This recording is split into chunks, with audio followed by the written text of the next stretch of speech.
Kush's movie review.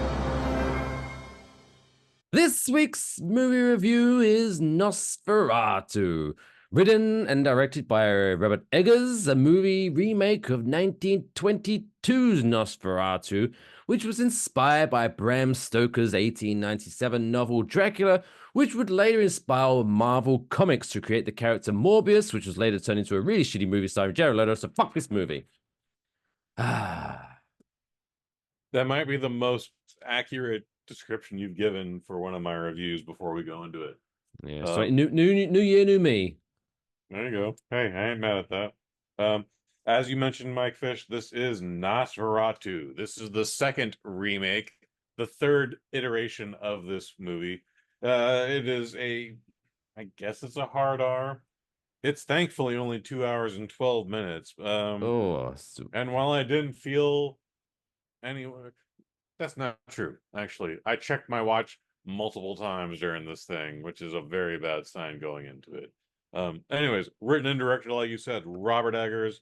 Based on a screenplay by a gentleman named Henrik Gallen, and then of course based on Bram Stoker's Dracula. It stars Johnny Depp's daughter, Lily Rose Depp. I think the biggest thing she was in before this was Kevin Smith's Yoga Hosers. I'm gonna let you meditate on that for a second. Nicholas Hoult. He's killing it these days. He's been around for maybe about 15 years now, but He's in everything. He's in everything these days. Dude, he's in everything these days. In fact, he was He's like a white Kevin Hart. Yeah, that's fair. Not as funny as Kevin Hart, but still. But still. Aaron Taylor Johnson, who is everybody's favorite punchline because of Craven, which is a movie we did not see. And then Willem Dafoe, who actually played Count Morlock in the Nicolas Cage debut directorial film, Kiss of the Vampire, Shadow of the Vampire. I don't know. Nick Cage made a movie about like, what if we did a movie about the making of Nosferatu, but Nosferatu was actually a real vampire? That's my terrible Nick Cage impression. It used to be much better, but I'm under pressure right now. That's right. Anyways, look, I don't think anybody in this movie is bad. I definitely made fun of Lily Rose Depp there just for a second ago. For what this is, she's fine in it. I wouldn't say she's great in it. She's fine in it. It's Robert Eggers. The only thing of his I've seen is The Northman, which I thought was fan-fucking-tastic. I don't believe it got any Oscar nominations compared to The Witch, the Witch, whatever. The Lighthouse. He's Robert Eggers is a name. He's done a couple things now. I've only seen one of his things, now two of his things. The dude knows how to direct a movie. It's a very good-looking movie. It's very blue color-wise. Other than that, though, like everything in there is done for a purpose. He has a style. He has a look. He made it work. I think the story is just fucking boring. Just boring. Again, I checked my watch multiple times. That is always a bad sign. I've been in, I would like to say, more boring movies than this in 2024, because this is still our 2024 review, despite taking place the first week of 2025. Nothing else came out this week. Literally. This time last year, we had Night Swim, which I could at least say this was fucking stupid. This movie looks good. It's got a competent cast. It is trying to tell a story. It is trying to add to the depth that the previous iteration and the original iteration from 1923 or whenever that was couldn't tell. It's trying to make it just.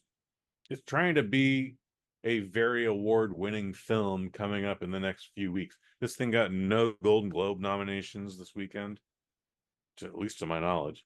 Definitely didn't win anything. I feel like this is going to come and go. Very polarizing audience.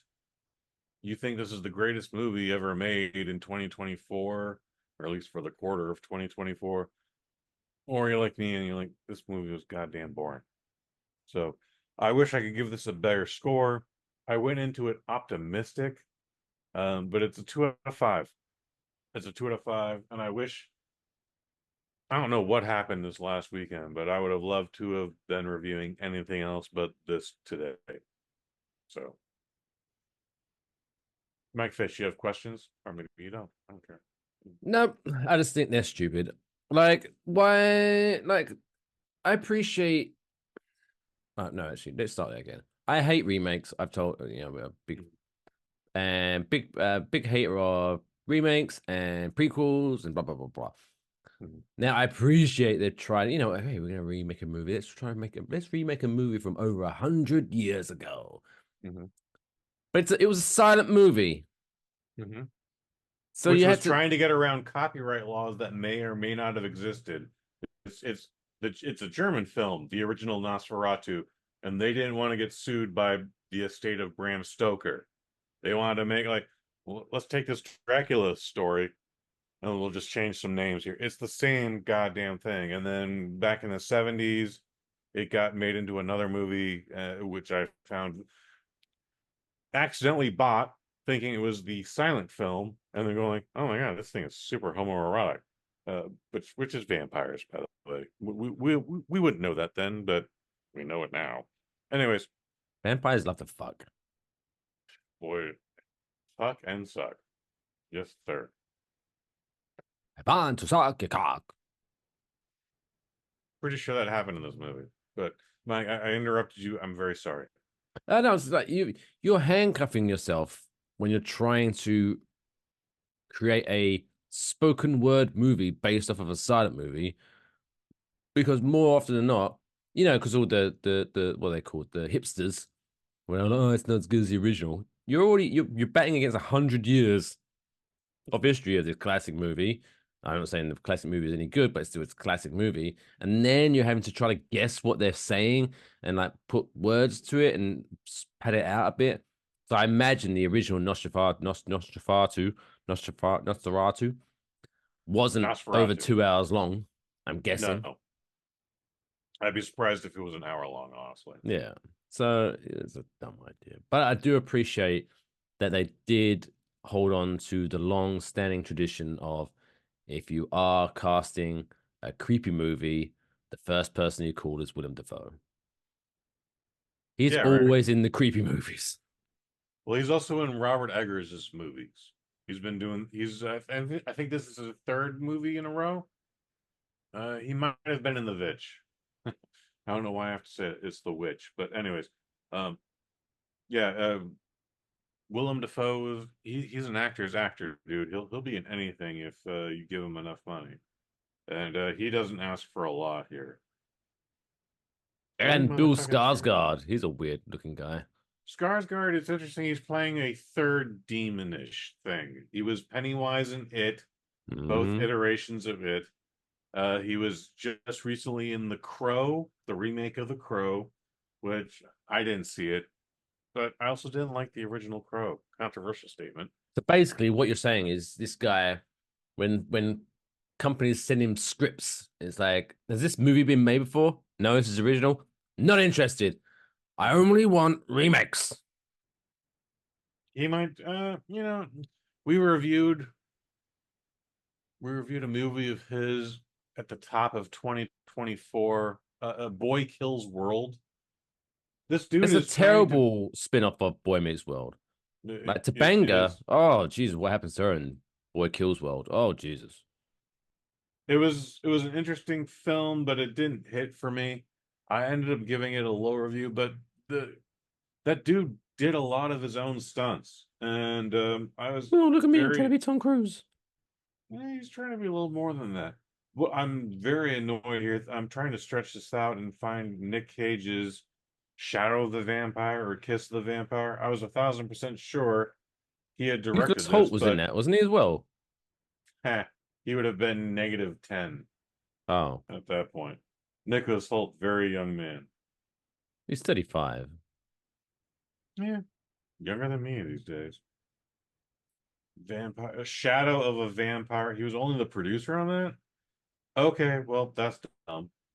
Uh, Nick Cage was No, responsible. yeah, Nicholas Hoult. He was in Renfield with Nicolas Cage, which is also vampire Okay. movie. Way to close the circle on that one. Yes, Yeah, sir. I knew there was some connection there. Indeed. And that's the circle of life. There you go. So in Lion King 2, 2 out of 5. Wait, what? Nosferatu. What was your final score? Nosferatu? 2 out of 5 Oh, there you go. for 2 out of 5. Nosferatu. Yeah. Again, it's a good looking movie. It's got a great cast. It's just a boring story. I'm convinced now that Bram Stoker's Dracula is just boring in any language. I'm waiting for a movie to be made about Castlevania. I know they did like the anime on Netflix, I believe. Oh, give me a good. They came very movie. close to it. Michael Dorn made an announcement on the Nerdist podcast, going, "Yeah, we're making a Castlevania movie," and I admit it. And then that was 15 years ago. That's got franchise written all over it. For sure. Get that right. I bet they could do a good job with the Castlevania live action movie, but hasn't happened. I bet they want to make it, but hasn't happened. Well, there you go. That's our New Year's resolution for 2025. Anyway, that wraps up this week's Kush review. That's all, folks. Play me off, Johnny.